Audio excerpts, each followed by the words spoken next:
Cedar Point recently uploaded a YouTube video, Top Thrill 2 backwards facing POV, and to the public this would be just a cool video to watch, but to a roller coaster enthusiast, which in some ways you could say I am, it got people wondering what Top Thrill 2 would be like with a backwards seat. If this ride was ever to get one, how amazing would this be? You see, in 2024 Top Thrill 2 originally opened, however the following weeks closed again due to issues that the public doesn't really know about, but after reopening sometime in 2025 it had people thinking about the ride again, and I suppose the park wanted to show off their new ride. In some ways you could relate this to a much smaller ride in the UK, Mandrill Mayhem. It launches forward and comes back down backwards, but that ride already has a backward seat.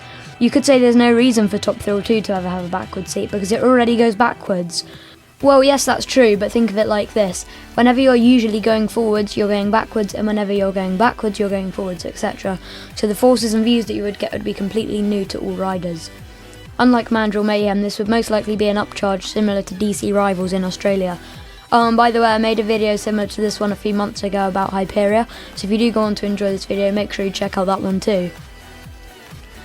Anyway, back to the video. Imagine dropping down backwards almost 500 foot in the air. People talk about DC Rivals drop backwards, but that's only 200 foot, so there's a massive height difference. Launching forwards up that huge spike and looking into the air would be amazing, and if this was to get a backward seat, I imagine it would be boosted up people's rankings quite significantly. The lines would be shorter for it as well, because not everyone would be such a thrill seeker to brave it backwards, or they wouldn't want to pay so much money.